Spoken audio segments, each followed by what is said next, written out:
من يهده الله فلا مضل له ومن يضلل فلا هادي له واشهد ان لا اله الا الله وحده لا شريك له واشهد ان محمدا عبده ورسوله وقال الله تعالى في القرآن الكريم والفرقان المجيد بفضل بسم الله الرحمن الرحيم ورضوان من الله أكبر اللهم صل على محمد وعلى آل محمد كما صليت على إبراهيم وعلى آل إبراهيم إنك حميد مجيد اللهم بارك على محمد وعلى آل محمد كما باركت على إبراهيم وعلى آل إبراهيم إنك حميد مجيد புகழும் புகழ்ச்சியும் அகிலங்களை படைத்து பரிபாலித்துக் கொண்டிருக்கக்கூடிய ரப்புல் ஆலமீன் அல்லாஹ் ஒருவனுக்கே உண்டாகும். ரப்புல் ஆலமீனுடைய சாந்தியும் சமாதானமும் இவ்வுலகில் வந்து சென்ற அத்துணை நபிமார்கள் மீதும் நபிகள் நாயகம் ஸல்லல்லாஹு அலைஹி வஸல்லம் அவர்கள் மீதும் அவர்களுடைய அருமை குடும்பத்தினர்கள் மீதும் அவர்களுடைய அடிச்சுவடுகளை தங்களுடைய வாழ்க்கையில் அப்படியே பின்பற்றி வாழ்ந்த உத்தம சத்திய சஹாபாக்கள் சஹாபிய பெண்மணிகள் தாபியங்கள் தபா தாபியங்கள் மக்களுக்கு மத்தியில் குர்ஆனையும் சுன்னாவையும் அதனுடைய அர்த்தத்தில் எடுத்து வைத்த உலமாக்கள் மக்கள் மற்றும் நம் அனைவரும் மீது உண்டாகும். கண்ணியத்திற்குரிய எல்லாம் வல்ல அல்லாஹ்வின் நல்லடியார்களே, புனிதமிக்க ஜும்மாவினுடைய இந்த நாளில் ஏக இறைவனை மட்டுமே வணங்குவதற்காக நாம் எல்லாம் இங்கு ஒன்று கொண்டிருக்கின்றோம். இவ்வேளையில் இறை திருப்தியை அடைவோம் என்ற தலைப்பில் ஒரு சில செய்திகளை நாம் இங்கு அறிந்து கொள்ள இருக்கிறோம். பொதுவாக இவ்வுலகில் மனிதர்களாக இருக்கக்கூடிய நாம் ஒரு மனிதன் மனிதருடைய திருப்தியை நாட வேண்டும் என்பதற்காக இவ்வுலகில் தங்களுடைய வாழ்க்கையை மாற்றிக்கொள்ளக்கூடிய அந்த சூழலை நாம் பார்க்கிறோம். உதாரணத்திற்கு ஆடையிலிருந்து நாம் அணியக்கூடிய அணிகலன் மற்றும் நம்மளுடைய இயல்பான அந்த நடைமுறை பழக்க வழக்கங்கள், நாம் வாழக்கூடிய வீடுகளாக இருந்தாலும் நாம் பயன்படுத்தக்கூடிய வாகனங்களாக இருந்தாலும் நாம் பேசக்கூடிய பேச்சுக்களாக இருந்தாலும் இப்படி எதுவை எடுத்தாலும் பிற நபர்கள் தன்னை கவனிக்க வேண்டும், பிற நபர்களுடைய அந்த திருப்தியானது நமக்கு முழுமையாக கிடைக்க வேண்டும் என்கின்ற அடிப்படையில் இந்த உலகத்தில் ஒவ்வொரு மனிதரும் ஏதோ ஒரு விஷயத்துல உடன்பட்டவனாக வாழக்கூடிய அந்த சூழலை பார்க்கணும். ஆனால் இதுவெல்லாம் ஒரு மனிதன் இன்னொரு மனிதனோட வாழக்கூடிய அந்த வாழ்க்கைக்கு வேண்டுமானால் அந்த திருப்தியை ஒரு மனிதனுடைய திருப்தியை பெற்றுக் கொள்ளலாம். ஆனால் அகிலங்களை எல்லாம் படைத்து பரிபாலிக்கக்கூடிய ரப்புல் ஆலமீன் அல்லாஹ்வினுடைய திருப்தியை நாம் பெற்றுவிட்டோம் என்று சொன்னால் ஈடு இணையில்லா அல்லாஹ்வுடைய மன்னிப்பிற்கும் அவன் நமக்காக படைத்திருக்கக்கூடிய சொர்க்கலோகத்திற்கும் சொந்தக்காரர்களாக நாம் என்ன செஞ்சிருவோம் ஆகிவிடுவோம் என்பதை இஸ்லாம் நமக்கு தெள்ள தெளிவாக சொல்கின்றது. எந்த அளவுக்கு என்று சொன்னால் அல்லாஹ் திருமறை குர்ஆனில் தன்னுடைய ஒரு வசனத்தில் அல்லாஹ் பேசுகிறான், வர்துவானு மினல்லாஹி அக்பர். இந்த உலகத்திலேயே ஆக சிறந்த ஒரு திருப்தி என்று இருக்கின்றது என்று சொன்னால் அது அல்லாஹ்வுடைய திருப்தியை தவிர வேறு எதுவுமே இல்லை என்று அல்லாஹ் சொல்லி காட்டுறான். வர்துவானு மினல்லாஹி அக்பர். ஆக பெரிய திருப்தியை யாருடைய திருப்தி தான்? அல்லாஹ் நம்மளை பொறுத்து கொண்டானா, அல்லாஹ் நம்முடைய அந்த இயல்பான வாழ்க்கை நடைமுறைகளை இபாதத்துகளை ஏற்றுக்கொண்டானா, நம்மளுடைய செல்வ செலுப்பினால் நாம் செய்யக்கூடிய தான தர்மங்கள் மற்றும் அதன் மூலியமாக செய்யக்கூடிய எல்லா விதமான நன்மையான விஷயத்தையும் நாம் செய்யக்கூடிய எல்லா விதமான காரண காரியங்களையும் அல்லாஹ் ஏற்றுக்கொண்டானா புரிந்து கொண்டானா என்பதுதான் முக்கியமான ஒரு விஷயம். அல்லாஹ்வுடைய தூதர் நபிகள் நாயகம் ஸல்லல்லாஹு அலைஹி வஸல்லம் அவங்க ஒரு விஷயத்தை நமக்கு தெள்ள தெளிவாக சொல்றாங்க. என்ன சொல்றாங்கன்னு சொன்னா, மறுமை நாளில் சொர்க்கவாதிகள் சொர்க்கத்திற்கென்றும் நரகவாசிகள் நரகத்திற்கென்றும் எல்லாமே அனுப்பி முடிக்கப்பட்டதற்கு அப்புறம் ஒரு ஆக சிறந்த ஒரு சம்பவத்தை அல்லாஹ்வுடைய தூதர் சொல்றாங்க. நரகவாசிகள் நரகத்துல எல்லா விதமான கேள்விகளுக்கும் முடிக்கப்பட்டதற்கு அப்புறம் நரகத்தை இழுத்து பூட்டப்பட்டுருவாங்க. அதே போன்று சொர்க்கவாசிகள் சொர்க்கத்திற்கு உண்டான எல்லா விதமான மக்களையும் எல்லாத்தையும் அல்லாஹ் உள்ளே நுழைத்ததற்கு அப்புறம் அல்லாஹ் ரப்பல் ஆலமீன் சொர்க்கவாதிகளுக்கு மத்தியில வந்து நிற்பான். வந்து நின்று அந்த மக்கள்கிட்ட அல்லாஹ் பேசுவான். எப்படி பேசுவான் என்று சொன்னால் அல்லாஹ்வுடைய தூதர் சொல்லி காட்டுறாங்க, சொர்க்கவாதிகளை பார்த்து கேட்பானா, ஓ சொர்க்கவாசிகளே, இந்த சொர்க்கம் உங்களுக்கு எப்படி இருக்கிறது என்று அல்லாஹ் கேட்பான். அப்ப அல்லாஹ்விடத்தில் அந்த இறை அடியார்கள் இந்த சொர்க்கவாசிகள் அல்லாஹ்வை பார்த்து கேட்பாங்க, சுஜூதில் விழுந்தவர்களாக இறைவா, ஆக சிறந்த ஒரு பிரமாண்டமான ஒரு சொர்க்கத்தை நாங்கள் இந்த உலகத்தில் உனக்காகவே செய்யப்பட்ட எல்லா விதமான விஷயங்களுக்காகவும் நீ என்ன செஞ்சிட்ட, இன்னைக்கு எங்களை நீ புரிந்து கொண்டு இந்த சொர்க்கத்தை தந்துட்ட, இதைவிட கூடுதலாக வேற ஒன்றும் இல்லையா அல்லாஹ் அப்படின்னு சொல்லக்கூடிய நேரத்துல அல்லாஹ் அந்த சொர்க்கவாதிகளை பார்த்து அல்லாஹ் சொல்லுவான், ஒன்று இருக்கிறது. அது என்னவென்று சொன்னால், இன்று எக்காலத்திலையும் உங்களை நான் என்ன செய்ய மாட்டேன், என்னுடைய கோபம் ஒருபொழுதும் உங்கள் மீது இருக்காது, என்னுடைய திருப்தி மட்டும்தான் உங்களிடத்தில் இருக்கும் என்று அல்லாஹ் அந்த அடியார்களை பார்த்து சொல்லக்கூடிய செய்தியை நபிகள் நாயகம் ஸல்லல்லாஹு அலைஹி வஸல்லம் அவங்க நமக்கு சொல்லி தராங்க. அப்ப சொர்க்கமே பிரம்மாண்டமானது. அப்ப அந்த பிரம்மாண்டத்திற்கு சொந்தக்காரனாக இருக்கக்கூடிய வல்ல நாயகன் எல்லா மனிதர்களுக்கு மத்தியிலே சொர்க்கவாதிகளுக்கு மத்தியில தோன்றி அந்த மக்களுக்கு மத்தியில இனி ஒருபொழுதும் உங்களை நான் என்ன செய்ய மாட்டேன், உங்களுக்கு மத்தியில கோபப்பட மாட்டேன், உங்களை நான் மகிழ்வித்துக் கொண்டே இருப்பேன், என்னுடைய திருப்தி என்றென்றும் உங்களுக்கு இருக்கட்டும் அப்படின்னு சொல்லக்கூடிய செய்தியை அல்லாஹ்வுடைய தூதர் சொல்லி காட்டுறாங்கன்னு சொன்னா, அப்ப அதற்கு முற்படக்கூடிய அந்த செயலக்கூடியவர்களாக நாம் எப்பொழுது ஆகும், இருக்கக்கூடிய காலகட்டம் சொற்ப காலம், அவரவர்களுடைய உடல் உபாதைகளை பொறுத்து இருக்கு. ஒவ்வொருத்தரும் இங்க நம்ம திரகாலத்துல இருக்கிறோம் நம்ம நினைச்சுக்கிட்டு இருக்கோம். ஆனால் அவரவர்களுடைய உள்ளத்தான் சொல்லும், எனக்கு இந்த நோய் இருக்கு, இப்படி எல்லாம் ஒரு சில அறிகுறிகள் எனக்கு தென்படுது, நான் இதை வைத்துக் கொண்டு நான் இனிமேல் நான் என்ன செய்ய போறேன், அல்லது டாக்டர்கிட்ட போயிட்டோம்னு சொன்னான், ஏற்கனவே குடும்ப வறுமை சூழல் இருக்கு, இப்ப நான் டாக்டர்கிட்ட போய் செக் பண்ண போய் அதுல ஏதாவது ஒரு தாறுமாறா ஏதாவது ஒரு நோய் உனக்கு வந்துருச்சுன்னு சொன்னதுக்கு அப்புறம் இருக்கக்கூடிய ஓட்ட குடிசி ஏதோ ஒண்ணு வித்து போட்டு நான் பாட்டுக்கு என்னுடைய உசிரை காப்பாற்றுறதுக்கு நான் பாட்டுக்கு நான் செலவு பண்ணிட்டேன்னு சொன்னேன். அப்ப இந்த உலகத்தில் நான் அல்லாஹ்வுக்காக நான் என்ன செஞ்சேன், ஏதாவது ஒரு ரீதியா மனம் குழப்பத்துல எல்லாமே உட்கார்ந்து இருக்கிறத பார்க்கணும்.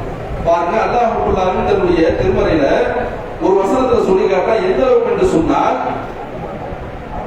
ஒரு விஷயத்தை சொல்லி காட்டுறான், ரெண்டு விஷயத்தை அல்லாஹ் சொல்லி காட்டுறான். எப்படி அப்படின்னு பாத்தீங்கன்னு சொன்னா, ஹிஜ்ரத் என்னும் நாடு துறந்தரை பற்றி அல்லாஹ் சொல்லி காட்டுறான். ஒரு இடத்துல அல்லாஹ்வை வணங்கக்கூடிய வணங்குதல் சரியான முறையில ஒரு இடையோடு அளிக்கக்கூடிய ஒரு மக்கள் எல்லாம் வசிக்கக்கூடிய இடத்தில் நாம் அமர்ந்திருக்கக்கூடிய நேரத்துல நம்மளால ஏழு இறைவனை சரியான முறையில என்ன செய்ய முடியல, வணக்க வழிபாடு செய்ய முடியல.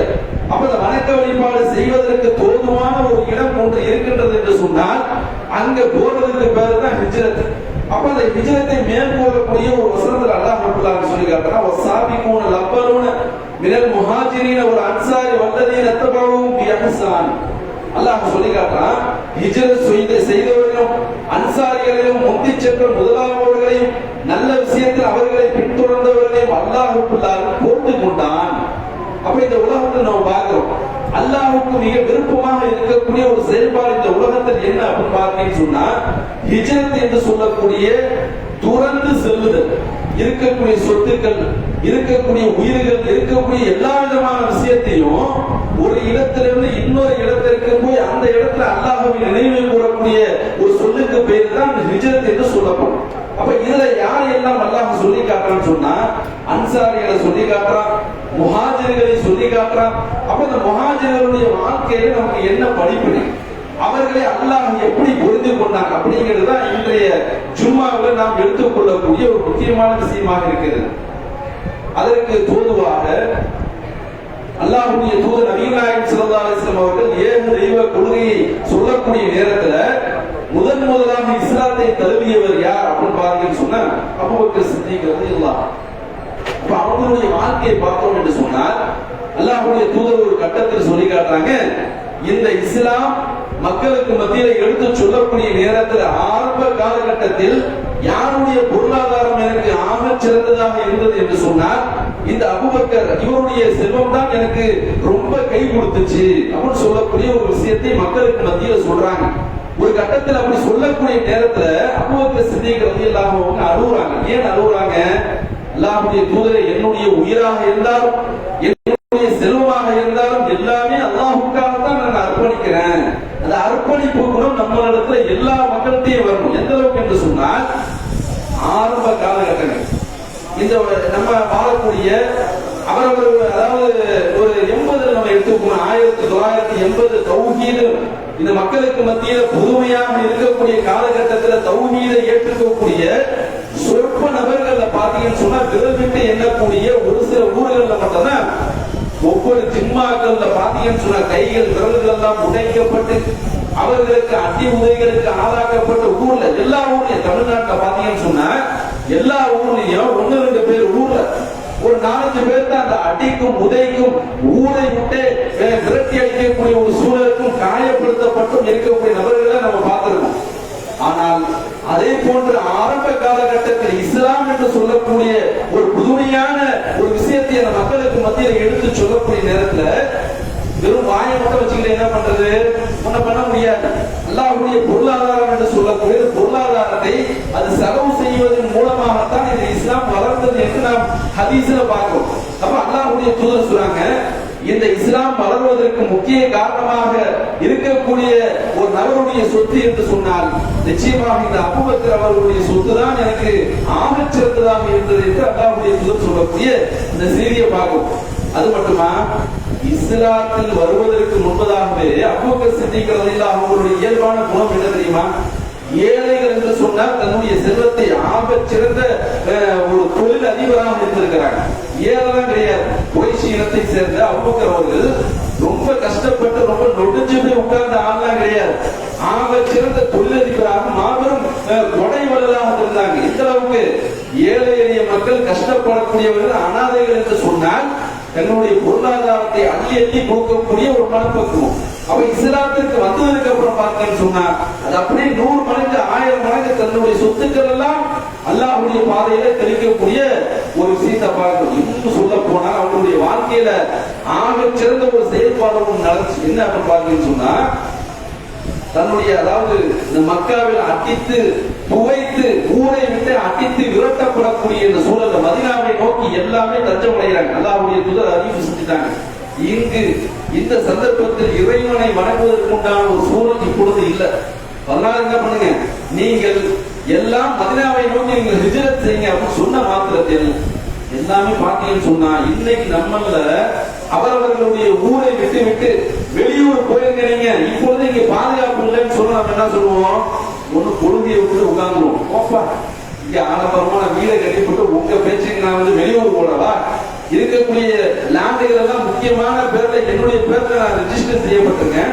அப்ப இதையெல்லாம் விட்டுட்டு நீங்க சொன்ன மாதிரி நான் ஓடிடணுமா? ஆரம்ப கட்டத்துல ஒரு சில செய்திகளை மக்களுக்கு மத்தியில் சொல்லக்கூடிய நேரத்துல நம்மளை ஒரு ஏளனமாக ஒரு எகத்தாரமாக பேசக்கூடிய மக்கள் எல்லாம் ஆரம்பத்தில் இருந்தாங்க. எப்படி நீங்க பாட்டுக்கு புதுசு புதுசா ஒரு ஹதீஸ படிப்பீங்க, நீங்களாக ஒரு அர்த்தத்தை சொல்லுவீங்க, இது அல்லாஹ்வுக்காக நீங்க விட்டுருங்கன்னு சொல்லுவீங்க, அப்புறம் நாங்க கஷ்டப்பட்டு சேர்த்த சொத்துக்கள்லாம் நாங்க விட்டுட்டு ஓடுறதா அப்படின்னு சொல்லக்கூடிய ஒரு காலம் இருந்துச்சு. அதை போட்டுதான் அந்த காலகட்டத்தில் அபூபக்கர் ரலியல்லாஹு அவர்கள் எல்லாத்தையும் விட்டுட்டு போறாங்க. போகக்கூடிய நேரத்துல அந்த அபூபக்கர் சித்திக் ரலியல்லாஹு அவருடைய மறைவுக்கு பிறகு அவங்களுடைய தந்தை அபூ குஹாஃபா, அபூபக்கர் சித்திக் ரலியல்லாஹு அவருடைய தந்தை அபூ குஹாஃபா ரொம்ப பழமையான ரொம்ப முக்கிய வயசுல ஒரு விஷயத்தை சொல்றாரு. எந்த அளவுக்குன்னு சொன்னா, அஸ்மா பின்த் அபீ பக்கர் ரலியல்லாஹு அன்ஹு, அபூபக்கர் சித்திக் ரலியல்லாஹு அவருடைய மூத்த மகள் அஸ்மா ரலியல்லாஹு அவங்க சொல்லக்கூடிய ஒரு செய்தியை பார்க்கணும். என்ன அப்படின்னு பார்த்தா, பாட்டனார் சொல்றாரு, என்ன, அதாவது என்னுடைய மகன் அபூபக்கர் உங்களுக்கு எது ஒன்றுமே இல்லாமல் வெறும் ஓட்டை குடிசையில எதுவுமே சாப்பாட்டுக்கு வழி இல்லாமல் உங்களுக்கு தேவையான பொருளாதாரத்தை எதுவுமே உங்களுடைய கைகளுக்கு கொடுக்காமலேயே இந்த உலகத்தை விட்டு தெரிஞ்சிட்டாரு. எப்படி போயிட்டாரு? இறை தூதர் முகமது அவர்களை இறை தூதராக ஏற்றுக்கொண்டு தங்களுடைய சொத்துக்களை எல்லாம் வாரி வழங்கிட்டு போயிட்டாரு. பெத்து வளர்த்த உங்களுக்காக என்னத்தை விட்டுட்டு போயிட்டாரு அப்படின்னு சொல்லக்கூடிய ஒரு செய்தி நம்ம பார்க்கணும். அப்ப அஸ்மா ரலியல்லாஹு சொல்லி காட்டாங்க, அந்த வயது முதிர்ந்த தன்னுடைய பார்ட்னர் அபூ குஹாஃபா அவங்கள்ட்ட சொல்றாங்க, அவருக்கு கண்ணு தெரியல, 2 கண்ணு தெரியல, ரொம்ப வயசான ஆளா போயிட்டாரு. அப்ப அஸ்மா ரலியல்லாஹு சொல்றாங்க, நரம்பி பார்ட்னரே அப்படி சொல்லாதீங்க, என்னுடைய தந்தை அபூபக்கர் அவர்கள் எங்களுக்காக செல்வத்தை நிறைந்து வைத்துட்டு போயிருக்காரு. எப்படி ஒரு மன பொருள் என்ன செய்வாங்கன்னா செல்வத்தை எல்லாம் வைத்து அதை எடுக்கக்கூடிய ஒரு விஷயத்தை நம்ம ஹதீஸ்ல பார்க்கணும், அந்த செயல்ல பார்க்கணும். அதே போன்று அஸ்மா ரலியல்லாஹு என்ன செய்றாங்க, எங்க அல்லாஹ்வுடைய பாதையில் எல்லாவற்றையும் செலுத்திவிட்டு சென்ற தன்னுடைய தந்தைக்கு கெட்ட பெயர் வந்துடக்கூடாது என்பதற்காக சிறு சிறு பொடி கற்கள் எல்லாம் அப்படியே தேடி கண்டுபிடிக்கிறாங்க. கண்டுபிடிச்சு அந்த காலத்துல அப்படிதானே காசு திருகம் தீனார் எல்லாம் அப்படியே சின்ன சின்ன ஓட்ட காசு. இன்னைக்குதான் ரவுண்ட் ஷேப்ல 2 ரூபாண்டா அந்த ஷேப், 1 ரூபாண்டா இந்த ஷேப், 20 ரூபாண்டா இந்த ஷேப்ல வடிவமைச்சு வருது. அன்னைக்கெல்லாம் 8 தப்பா இருக்கும் காசு.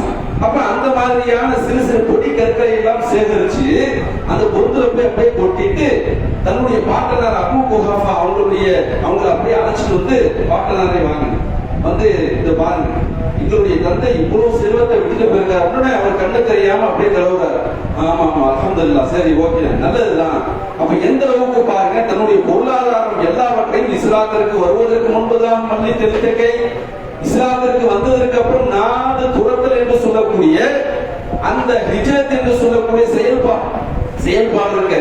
அந்த செயல்பாடுல அல்லாஹ்வுடைய தூதரை அந்த மக்களோடு மக்களாக செல்லக்கூடிய நேரத்தில் ஏதாவது உண்பதற்கு ஏதாவது அங்கங்க சந்தைகள் தான் இருக்க, ஏதாவது வாங்கி திங்கிடுவேன். இப்ப என்ன சொன்னாங்க, தன்னிடத்தில் இருக்கக்கூடிய மிச்சம் இருக்கக்கூடிய கடைசியாக இருக்கக்கூடிய பேலன்ஸாக இருக்கக்கூடிய 5000 6000 திரகங்களை தங்களுடைய கைகளில் எடுத்துக்கொண்டு அந்த இறைவழியில் அல்லாஹ்வுடைய தூதரை இதையும் நீங்கள் வைத்துக் கொள்ளுங்கள் என்று சொல்லக்கூடிய செய்தியை பார்க்கணும். இதுவெல்லாம் எதற்கு சொல்கிறோம் என்று சொன்னால், அல்லாஹ் ரப்பல் ஆலமீன் இந்த உலகம் வீணானதுன்னு சொல்லிட்டான், விளையாட்டானதுன்னு சொல்லிட்டான், மறுமைதான் நிலையானதுன்னு சொல்லிட்டான். அப்ப அதற்கு சொந்தக்காரர்களாக அல்லாஹ்வுடைய பொருத்தத்தை நாடி தங்களுடைய செல்வத்தை வழங்கியதனாலும் அல்லாஹ்வுடைய திருப்திக்காக இந்த தன்னுடைய சொந்த ஊரில் இருந்து இன்னொரு ஊருக்கு நாடு தொடர்ந்து போனாங்க, இந்த ஹிஜ்ரத்தை மேற்கொண்டாங்க. அப்ப அவங்களுடைய உள்ளத்தை அல்லாஹ் ரப்பல் ஆலமீன் பார்த்து அஷ்ரத்துல் முபஷ்ஷரா என்று சொல்லக்கூடிய சொர்க்கவாதிகள் 10 நபித்தோழர்களை, முகமதே நீங்கள் உயிருடன் இருக்கக்கூடிய நேரத்தில் எல்லாம் இந்த மக்களுக்கு மத்தியில் நீங்கள் பறைசாற்றுங்கள், அபூபக்கர் சொர்க்கவாதி என்று சொல்லுங்கள், உமர் அவர்கள் சொர்க்கவாதி என்று சொல்லுங்கள், உஸ்மான் அவர்கள் சொர்க்கவாதி என்று சொல்லுங்கள் சொல்லிட்டு ஒரு 10 நபித்தோழர்களை அல்லாஹ் சொன்ன காரணம் என்ன தெரியுங்களா?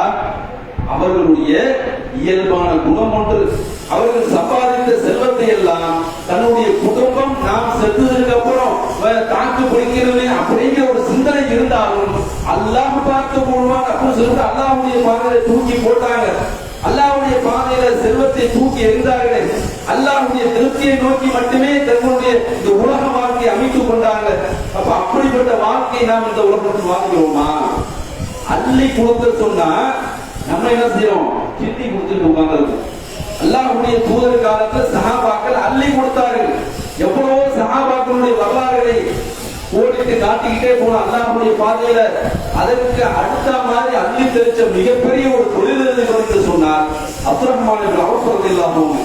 40,000 தினார், 20,000 தினார், 1500 ஒட்டகங்கள், 500 காலாட்படை வீரர்கள், அதே போன்று பத்ர் உஹது போர்க்களத்தில் கலந்து கொண்டு கடைசியாக தான் மரணிக்கக்கூடிய 75வது வயசுல மரணிக்கக்கூடிய அந்த நேரத்துல ஒரு மரண சாசனம் ஒன்று எழுதி வைக்கிறாங்க. அப்துர்ரஹ்மான் இப்னு அவ்ஃப் பத்ர் உஹது போன்ற போர்க்களத்தில் கலந்து கொண்ட 3 சஹாபாக்கள் 120 பேர் இருந்தாங்க.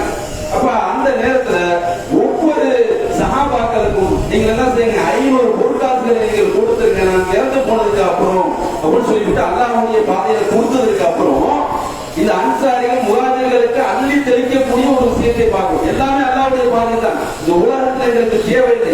அதே போன்று சஅத் பின் அபீ வக்காஸ் மிகப்பெரிய கோடீஸ்வரர், எல்லாமே முடிச்சு எல்லாமே எல்லாம் செட்டில்மெண்ட், தான் பெற்ற பிள்ளைக்கு எல்லாம் செட்டில்மெண்ட் ஆகி எல்லாம் பணக்கார குடும்பமா இருக்கு. தான் இறந்து போகக்கூடிய அந்த நொடியில அல்லாஹ்வுடைய தூதர் சந்திக்க வராங்க. சஅத் பின் அபீ வக்காஸ் இவரும் அஷ்ரத்துல் முபஷ்ஷரா என்று சொல்லக்கூடிய அந்த 10 நபித்தோழர்கள், இவரும் ஒரு சொர்க்கவாதி சாவகர்.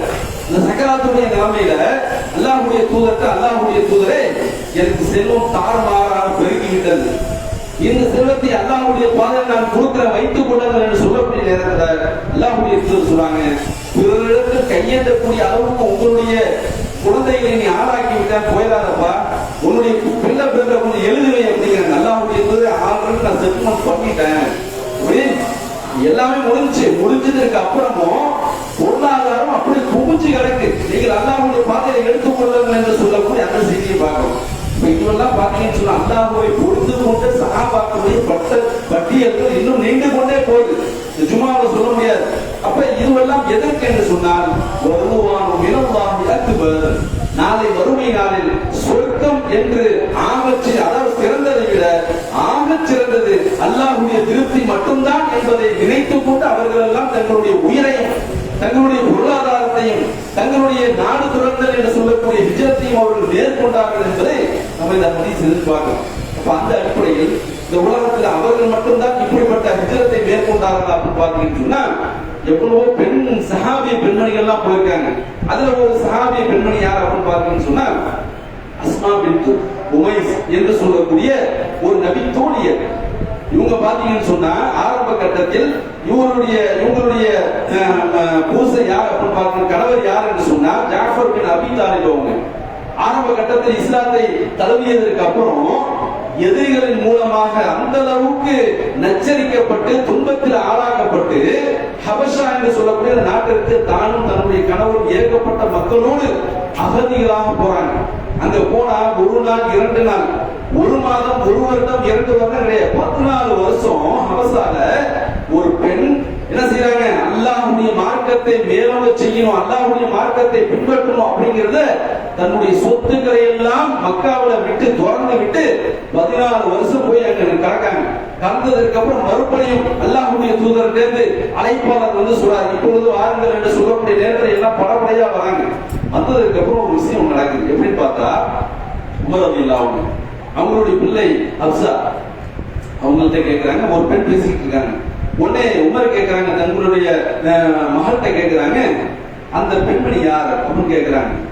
உடனே ஹப்ஸா அவங்க சொல்லி காட்டுறாங்க, என்னுடைய தகப்பனாரு இவங்க யாருன்னு சொன்ன ஜாஃபர் பின் அபி தாலிப் இருக்கிறாங்க, அவங்களுடைய மகள் தான் இவங்க அஸ்மா பின் உமைஸ் என்று சொல்லக்கூடிய நேரத்துல உடனே உமர் ரலியல்லாஹு அன்ஹு சொல்றாங்க, உமைஸ் அவர்களே, உங்களை காட்டிலும் அல்லாஹ்வுடைய தூதருக்கு மிக நெருக்கமானவர்கள் நாங்கள். ஏன் தெரியுமா? நாங்கள் நாடு துறந்தல் அல்லாஹ்வுக்காகவே எங்களுடைய சொத்துக்களை எல்லாம் அல்லாஹ்வுடைய பாதையில தூக்கி எறிந்துவிட்டு நாங்கள் தான் முதலாக நாங்கள் மதீனாவை நோக்கி நாங்கள் ஹிஜ்ரத் செய்தோம் என்று சொல்லக்கூடிய நேரத்துல அஸ்மா பின்த் உமைஸ் ரலியல்லாஹு அவங்களுக்கு பார்த்தீங்கன்னா செம கோபம் வந்துருச்சு. என்ன கோபம்? உங்களை காட்டி நீங்கள் எல்லாம் இறை தூதர் அவர்களுடைய பக்கத்தில் அமர்ந்து கொண்டு அவர்கள் கொடுக்கக்கூடிய உணவுகளையும் அவர்கள் கொடுக்கக்கூடிய செல்வங்களையும் அவர்கள் கொடுக்கக்கூடிய அறிவு திறன் என்று சொல்லக்கூடிய கல்விகளையும் நீங்கள் தாராளமாக பெற்றுக் கொண்டிருக்கலாம். ஆனால் நாங்கள் எல்லாம் நான் சொல்லக்கூடிய எது ஒன்றுமே எங்களுக்கு கிடைக்காமல் அல்லாஹ் மட்டுமே ஒரே வழி என்று சொல்லி ஹபஷா என்று சொல்லக்கூடிய நாட்டிலிருந்து மறுபடியும் மதீனாவிற்கு வந்து மறுபடியும் மதீனாவிலிருந்து மக்காவிற்கு வந்து 15 கிட்டத்தட்ட 20-25 வருஷம் வாழ்க்கையை நாங்க என்ன செஞ்சிட்டோம், அல்லாஹ்வுக்காகவே நாங்கள் வாழ்ந்துவிட்டு வந்தோம் என்று சொல்லக்கூடிய நேரத்தில் நிச்சயமாக இதை நாம் விட போவதில்லை.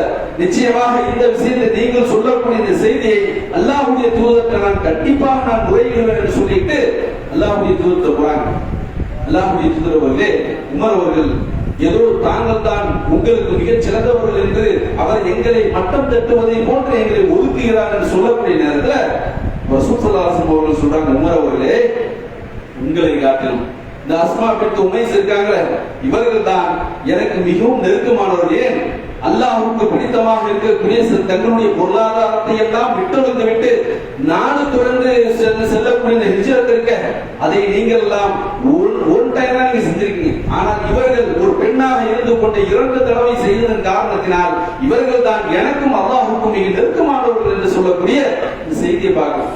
இதெல்லாம் ஏன் எதற்கு சொல்கிறோம் என்று சொன்னால், நாம் வாழக்கூடிய இந்த அற்ப துனியாவில் இந்த பொருளாதாரத்தை வைத்துக் கொண்டு எது ஒன்றுமே செய்து விட முடியாது.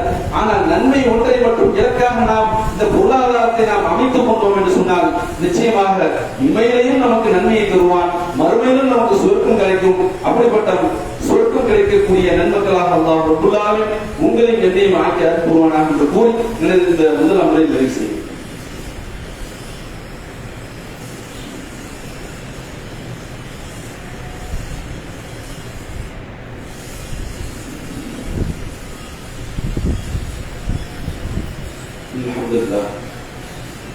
கணிக்கக்கூடிய எல்லாம் உள்ள அல்லாஹ்வுடைய இறை திருப்தி மட்டுமே வேண்டும் என்ற அடிப்படையில் ஒரு சில செய்திகளை நாம் பார்த்தோம். அதனுடைய தொடர்ச்சியாக நாம் இந்த மாதம் என்பது ரபியுல் அவ்வல் மாதம். ரபியுல் அவ்வல் மாதம் என்று சொன்னாலே நமக்கெல்லாம் உடனே சிந்தனைக்கு வருவது என்னவென்று சொன்னால் அந்த பலோசோறு தான், வேற எதுவுமே கிடையாது. அந்த மௌலூது பாடல்கள் இஸ்லாம் ஒன்று சொன்னது என்று சொன்னால் அதற்கு ஒரு போட்டி போட்டுக் கொண்டு நாம் செய்தோம் என்று சொன்னால் அதற்கு ரொம்ப நன்மைகள் கிடைக்கும்.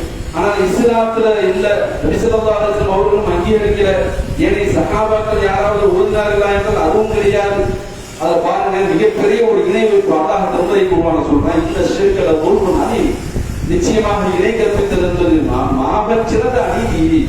மேலும் அல்லாஹ் இன்னொரு வசனத்துல சொல்லி காட்டுறான், எவரொருவர் அல்லாஹ்வுக்கு இணை கற்பித்து விட்டாரோ அவருக்கு சொர்க்கம் தடை செய்யப்பட்டு விட்டது என்று சொல்லக்கூடிய அந்த செய்தியை பார்க்கணும். அப்ப இதெல்லாம் பார்க்கிறோம்ல, அதுல முதலாவதாக எது மிகப்பெரிய ஒரு ஷிர்கான ஒரு வார்த்தை அந்த மௌலூது வரிகள்ல இருக்குதுன்னு சொன்னா, இந்த உலகத்தில் மன்னிப்பை வழங்கக்கூடிய தாராளமான தயார குணம் கொண்டவன் என்று சொன்னால் அது அல்லாஹ்வை தவிர வேறு யாருமே கிடையாது. அந்த இடத்தில் யாரையும் வைக்கிறதுக்கு துணி கூட அருகதை இல்லாதவர்கள் இறை தூதராக இருந்தாலும் சரி.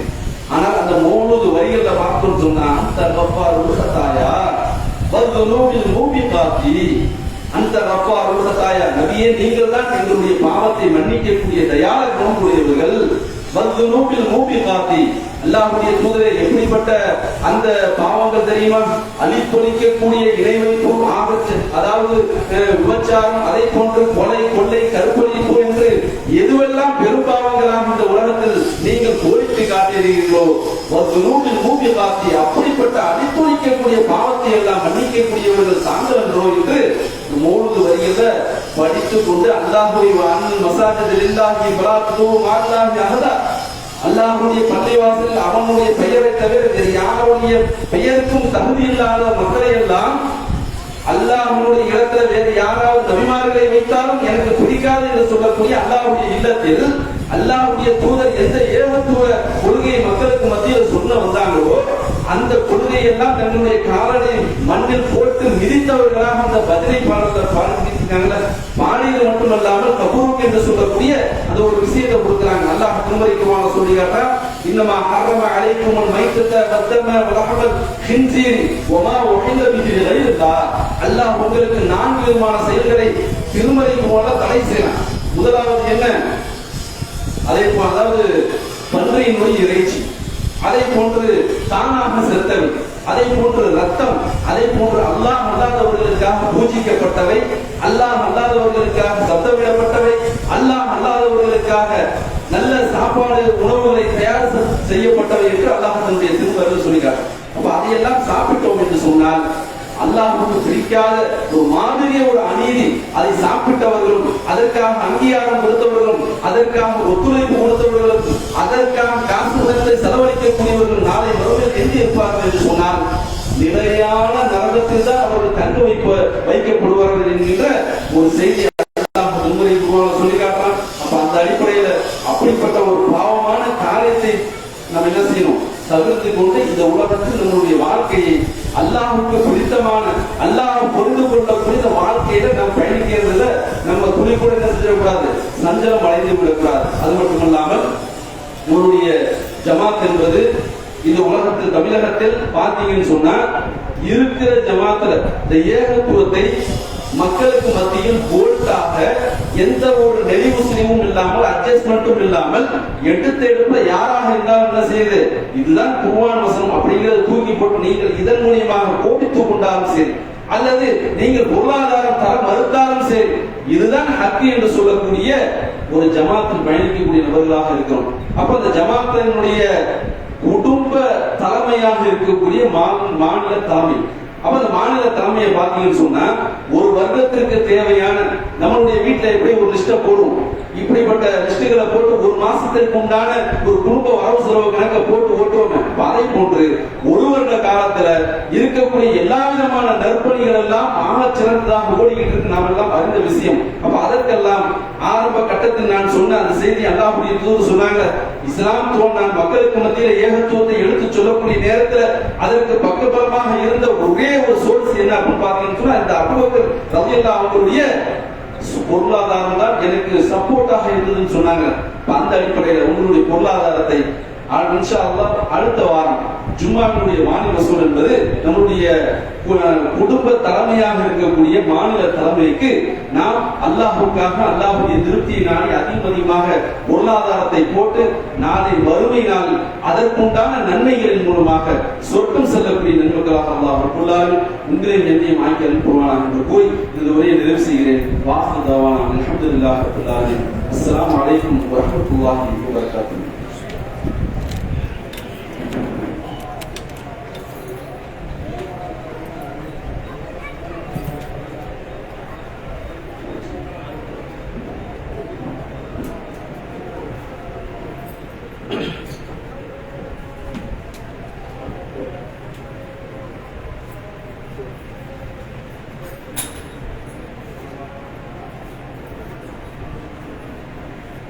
الله أكبر الله أكبر أشهد أن لا إله إلا الله أشهد أن محمدا رسول الله حي على الصلاة حي على الفلاح قد قامت الصلاة قد قامت الصلاة الله أكبر الله أكبر لا إله إلا الله.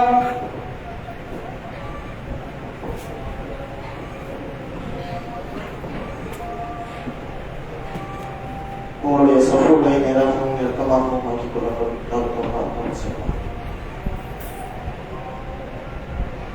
அல்லாஹு அக்பர்.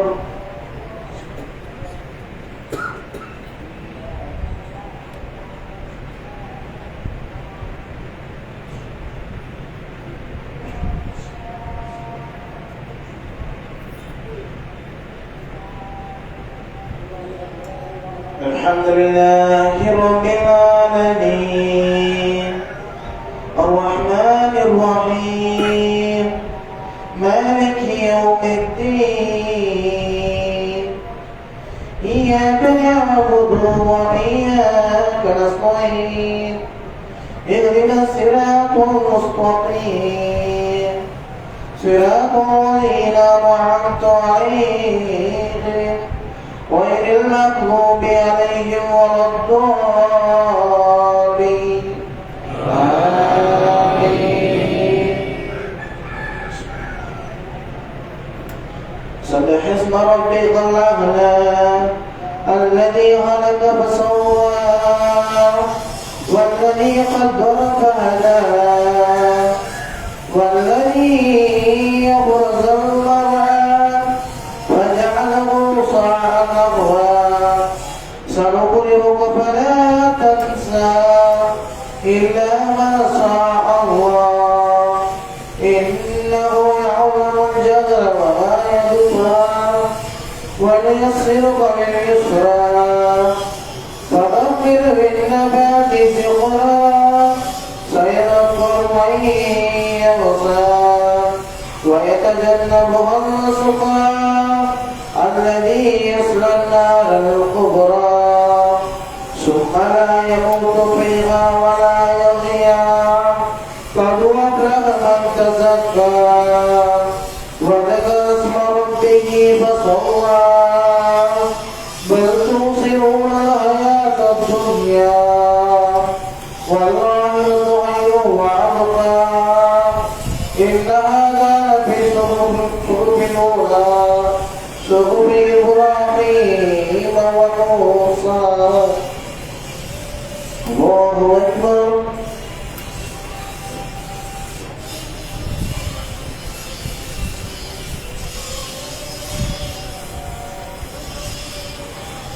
سمع الله لمن حمده.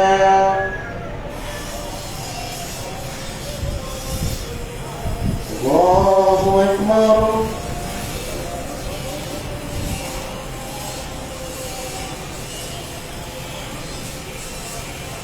الله أكبر. الله أكبر.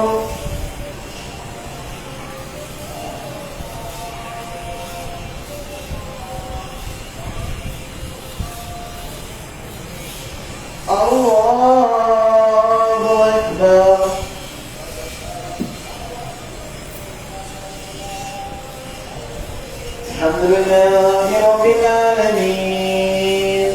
الرحمن الرحيم مالك يوم الدين إياك نعبد وإياك نستعين اهدنا الصراط المستقيم صراط الذين أنعمت عليهم غير المغضوب عليهم ولا الضالين آمين. والعصر إن الإنسان لفي خسر إلا الذين آمنوا وعملوا الصالحات وتواصوا بالحق وتواصوا بالصبر. الله أكبر.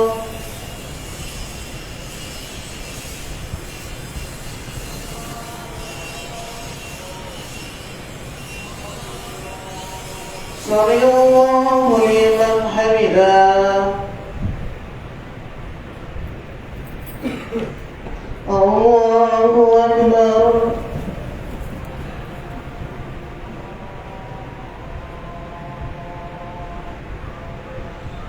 الله أكبر.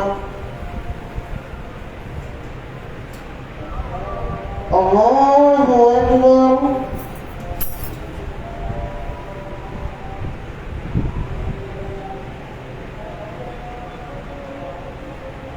الله أكبر.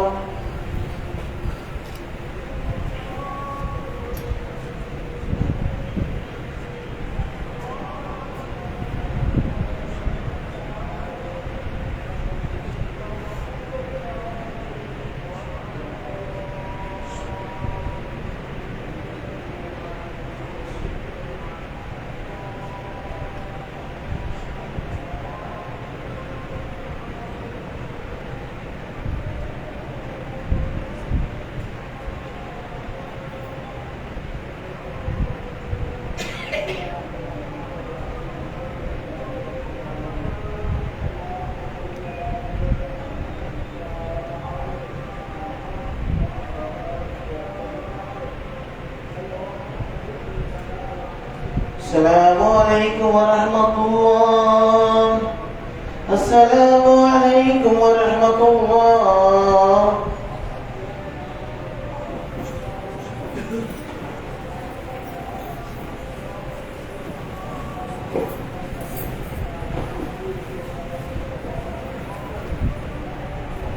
السلام عليكم ورحمة الله وبركاته.